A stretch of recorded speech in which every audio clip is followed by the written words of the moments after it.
নদীমাতৃক এই দেশ বাংলাদেশ। শুধুমাত্র ভারত থেকেই বাংলাদেশে প্রায় ৫৪টি নদী প্রবেশ করেছে। এছাড়াও বিভিন্ন শাখা নদী, উপনদী এবং বাংলাদেশে উৎপন্ন হওয়া নদী মিলে দেশে প্রায় শখানেকের উপর নদী রয়েছে। এই নদীগুলোই বাংলাদেশের প্রাণ। একসময় বাংলাদেশের প্রায় সব বাণিজ্য নদীপথেই সংগঠিত হতো।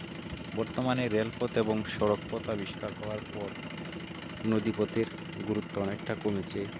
তারপরেও এখনও পৃথিবীর প্রায় সব বাণিজ্য নদীপথে না হলেও সমুদ্রপথে অর্থাৎ পানি দিয়েই সংগঠিত হয়ে থাকে।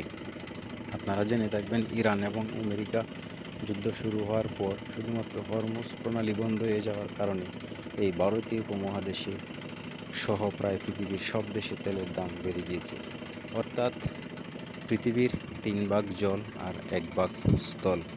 সে কারণে এই পৃথিবীর চালিকা শক্তি হচ্ছে মূলত পানি, আর পানিই জীবন। কাজেই নদী বাঁচান, দেশ বাঁচান।